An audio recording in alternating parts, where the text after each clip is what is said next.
La masse critique, c'est-à-dire d'avoir assez de personnes comme Fondi les avait en 92 et d'encercler la présidence de la République à Etoudi pour un sitting d'un mois ou de plusieurs mois jusqu'à ce qu'il laisse le pouvoir.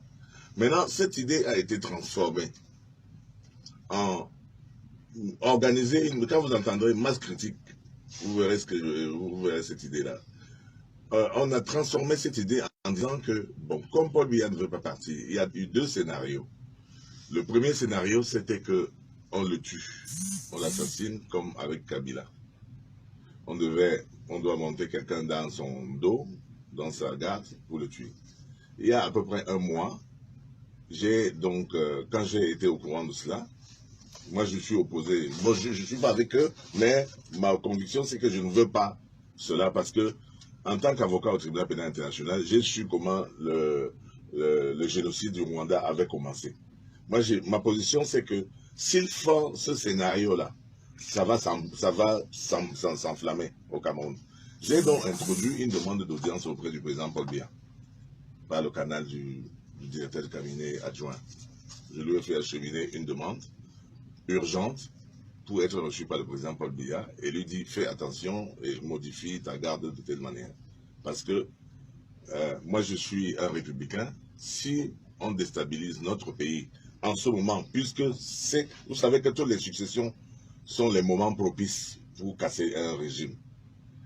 Et si les plans de déstabilisation qui sont en train d'être menés sont faits aujourd'hui, en ce moment, au moment où on veut profiter de l'élection pour jeter le maquis, le trouble dans le pays.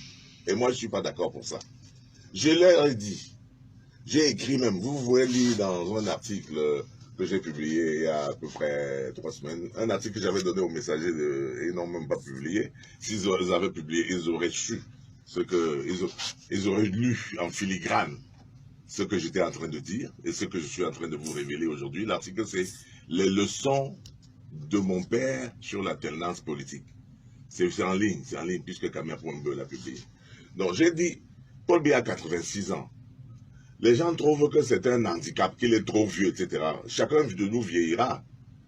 Je dis, et au lieu qu'on déstabilise le pays parce que Paul Biya a 86 ans et qu'on le déteste, et qu'on a la haine vis-à-vis de lui, et qu'il a gâté le pays, ou quelque chose qu'on va dire, est-ce qu'il n'est pas possible de lui laisser son dernier mandat, parce que de toutes les façons, l'âge, n'est-ce pas, au sorti du 7e, de ce septennat, il aura dans les 92 ans. Même la force physique va le contraindre à laisser. Mais surtout, mon idée, c'était que le dernier septennat, chacun qui sait que c'est mon dernier tour, tente de bien faire pour qu'on garde de lui une bonne image. Donc je me suis dit, l'idée c'est qu'on lui laisse les 7 ans là pour lui permettre au moins de faire son testament, d'organiser la société, d'organiser le Cameroun, d'organiser les institutions de telle manière que quand il va partir, on ne se bouscule pas. Le problème c'est que les partenaires camerounais habituels, je ne veux pas citer les noms des pays, certains partenaires traditionnels du Cameroun ne veulent plus qu'ils se présentent. Des pressions ont été faites pour qu'ils ne se présentent pas. Moi-même, je suis son opposant depuis toujours. Mais je veux l'alternance plus l'alternative. Il ne faut pas seulement faire l'alternance sans l'alternative. C'est-à-dire qu'il ne faut pas seulement prendre Paul Biya pour prendre un autre qui va continuer ou qui va vendre les biens de ce pays. Donc moi, j'ai donc pris sur moi de dire que je ne veux point être mêlé à cela. Je ne veux pas qu'un jour on remonte les enquêtes, on dit que Momo était au courant. Je ne fais pas des réunions avec eux. Mais parce que depuis longtemps, j'ai quitté ces groupes-là. Il y a longtemps que je me suis déradicalisé, si vous voulez. Je me suis déradicalisé, j'étais radical. Tout le monde sait, c'est officiel. Je me suis déradicalisé il y a au moins, on va dire 5 ans. On va dire ça comme ça. Donc vous voulez nous dire, Jean du Momo, qu'on veut tuer le président?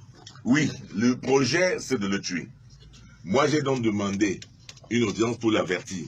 Parce que dans sa garde, il a formé par les Israéliens, etc., moi il y a des accointances au niveau de la formation. Moi j'ai suggéré que pour ce moment précis, pour ce moment de la transition chaoteuse, qu'il prenait les Russes dans sa formation, dans sa garde, pour ne pas qu'on paye quelqu'un à la Kabila. Parce que vous savez, le système Kabila, c'était de prendre quelqu'un dans son entourage, un garde de corps qu'on paye, pour qu'on lui...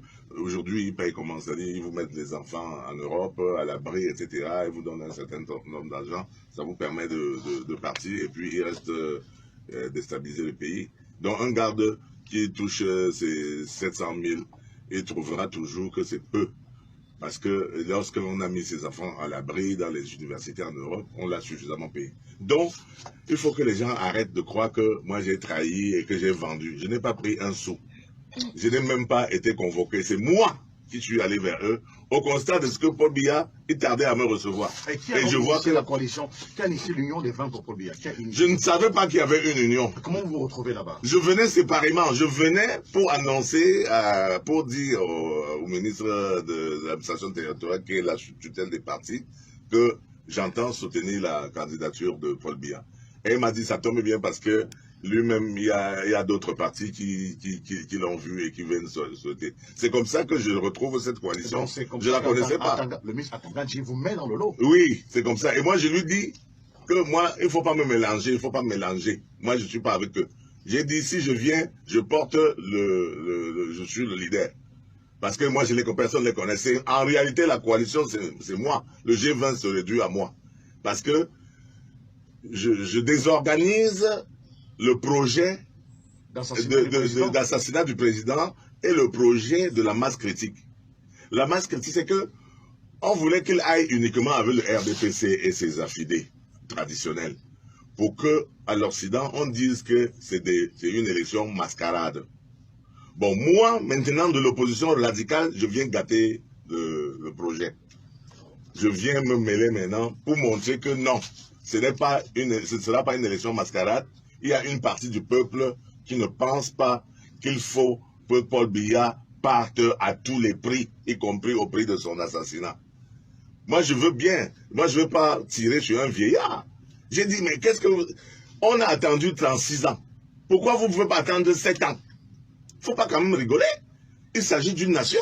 Il s'agit d'un... Des combattants, certains de vos combattants, ils me connaissent. Quand je vais vous écrire en inbox, je vais vous donner des références, vous allez leur poser des questions. Okay.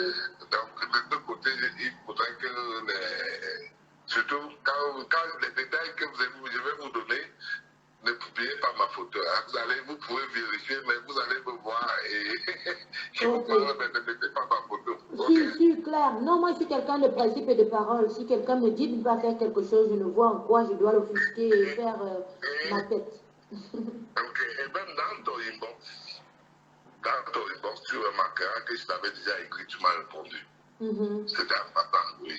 Ah, ok. Donc, je veux bien sûr rassurer tous les... et demander vraiment qu'en contribuant, vous êtes en train de soutenir une cause juste. Merci.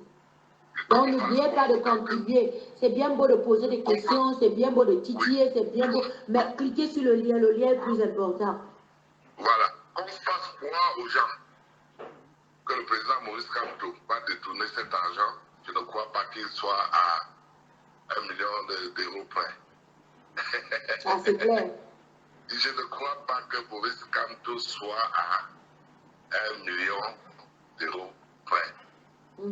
Pour pouvoir détourner cet argent. Ouais, vraiment, regardons-le.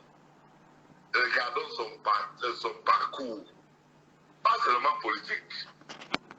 Qui est-il réellement? Bien. Quand nous nous posons ces questions, quand nous avons les réponses, j'encourage tout le monde à pouvoir contribuer. Il n'est pas à 1 million d'euros près.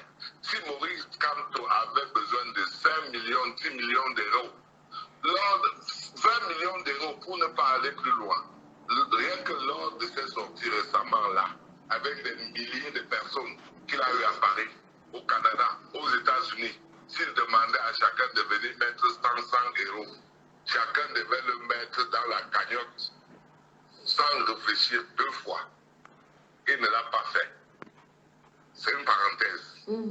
Pour ceux qui peuvent comprendre ce que je veux dire, je veux par là dire que Maurice Kamto n'est pas à 1 million près. S'il a fait 7 ans dans ce gouvernement sans détourner un seul sou alors qu'il en avait des moyens, ce n'est pas 1 million qui va venir détourner aujourd'hui.